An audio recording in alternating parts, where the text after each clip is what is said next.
अगर आज की वीडियो ध्यान से देख ली तो तुम ओवर ट्रेडिंग, कंफ्यूजन और रैंडम एंट्री से बाहर आ जाओगे, क्योंकि आज मैं दिखाने वाला हूँ 1 डे प्लस 15 मिनट का एग्जैक्ट ट्रेडिंग सेटअप, जिससे मैं खुद एंट्री प्लान करता हूँ। वीडियो अगर लास्ट तक देख ली तो आप समझ जाओगे एंट्री, स्टॉप लॉस, टारगेट सब कुछ क्लियर।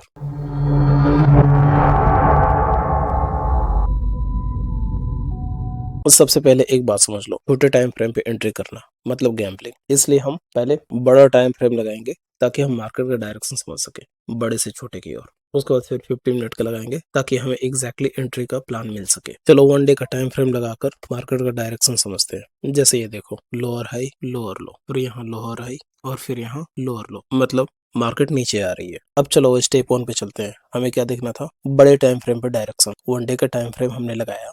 अब इसका strong support and resistance mark कर लेंगे। जैसे निफ्टी का अभी स्ट्रॉन्ग रेजिस्टेंस और सपोर्ट, ये सपोर्ट हो गया और इसका स्ट्रॉन्ग रेजिस्टेंस ये हो गया। यहाँ पे दिख रहा हो आपको, डबल बॉटम बना करके मार्केट नीचे आई है, तो ये आपका स्ट्रॉन्ग रेजिस्टेंस हो गया और ये आपका हो गया स्ट्रॉन्ग सपोर्ट। एक ईएमए ऐड कर लेंगे, आप 20 या 50 कोई भी ऐड कर सकते हो। मैंने यहाँ टाइप किया ईएमए, मूविंग एवरेज एक्सपोनेंशियल, और फिर इसका लेंथ करते हैं 50। ओके कर लिया। स्टाइल में थोड़ा चेंज करेंगे और इसका थिकनेस थोड़ा सा बढ़ा लेंगे। इसको डार्क कर लेते हैं ताकि हमें मेजर करने में आसानी। अब रूल समझना क्लियर। अगर ईएमए के ऊपर है, जैसे ये देखो, यहाँ यहाँ और फिर यहाँ, ये सब अगर ईएमए के ऊपर है तो सिर्फ बाय, और अगर ईएमए के नीचे है तो सिर्फ सेल। यहाँ देखो, अब यहाँ पे हम लोग को ट्रेड नहीं करना, ये सिर्फ डायरेक्शन के लिए था। अब ड्राइंग को रिमूव करते हैं और 50 मिनट के टाइम फ्रेम पे आते हैं। चार्ट को थोड़ा बड़ा करते हैं ताकि हमें एंट्री और स्टॉप लॉस क्लियर दिखे। मेक श्योर टारगेट भी। ये हमारा 15 मिनट का चार्ट है एंट्री और स्टॉप लॉस के लिए। अब ध्यान से समझो यहाँ पे क्या करना है। हमें 3 चीज देखनी है, पुल बैक, सपोर्ट जोन और ईएमए के पास एंट्री। अब जैसा कि हमने देखा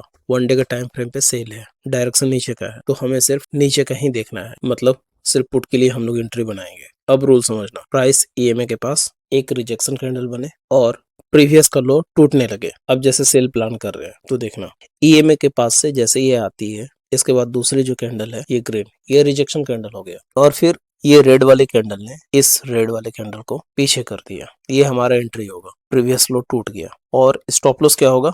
स्टॉप लॉस जस्ट इसके पहले का जो कैंडल है उसका लो, मतलब ये। टारगेट हमेशा 1:3। आप 1:2 भी रख सकते हो, लेकिन मेरे हिसाब से 1:3 ज्यादा सही है। अब चलो देखते हैं 1:3 हुआ या नहीं। ये देखो 2.82 रिस्क रिवॉर्ड रेशियो। चलो एक और सेल का ही एग्जांपल देखते हैं। ये पीछे हम आते हैं, यहाँ भी सेल का एग्जांपल देखते हैं। इस कैंडल ने जैसे ही सेल को टच किया, दूसरा रिजेक्शन कैंडल जो कि रेड बनी, ये इसे ब्रेक करने की कोशिश की और फिर ईएमए ने इसे रिजेक्ट कर दिया। हमने इस कैंडल पे एंट्री की, हमारा स्टॉप लॉस हो गया। ये हमारा एंट्री और इसका लो हमारा स्टॉप लॉस। अब चलो इसमें भी टारगेट देखते हैं। रिस्क रिवॉर्ड रेशियो मैंने 1:3 कहा था, यहाँ पर भी 3.27। इसकी एक्यूरेसी 40% है। 40% भी एक्यूरेसी कम नहीं होती। मान लो अगर आपने 10 ट्रेड किया, 10 ट्रेड में आपके 6 लॉस चले गए और 4 में आपने विन किया। क्योंकि रिस्क और रिवॉर्ड का रेशियो 1:3 है, तो आप खुद कैलकुलेट कर लो, 4 या 12, मतलब आपने 12 बार विन किया और 6 बार लॉस। चलो 1:2 भी करके देखते हैं। इसका मतलब है आपने 8 बार विन किया है और 6 बार लॉस। 1:2 भी 3 है, बट मेरे हिसाब से 1:3 ज्यादा परफेक्ट रहता है। अब चलो फिर से 1 डे का टाइम फ्रेम लगाते हैं, इस बार बाय का देखते हैं। अब ये देखो, मार्केट ने यहाँ पे higher high higher low continue बनाया है। इसका मतलब है मार्केट यहाँ से ऊपर जा रही है।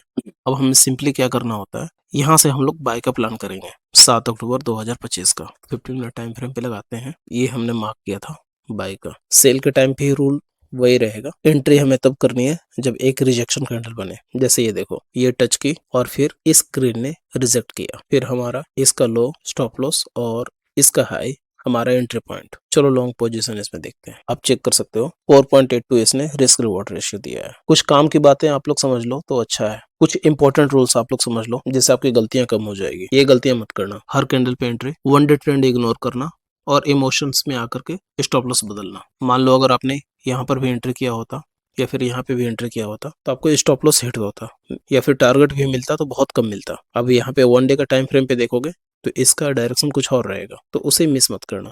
शॉर्ट में स्टडी समझ लो, 1 डे का टाइम फ्रेम हमें ट्रेंड बताता है, 15 मिनट टाइम फ्रेम हमें एंट्री बताता है, और इसमें स्टॉप लॉस हमें फिक्स्ड रखना है, और मिनिमम जो हमारा टारगेट है 1:2 ही लेना है, उससे कम नहीं है risk reward. Simple, clean and effective. और अगर वीडियो अच्छी लगी हो तो लाइक करना, कमेंट में लिखो 1 डे प्लस 15 मिनट, और चैनल को सब्सक्राइब कर लो, क्योंकि नेक्स्ट वीडियो में मैं ऐसे ही एक और स्ट्रेटजी बताने वाला हूँ। Thank you.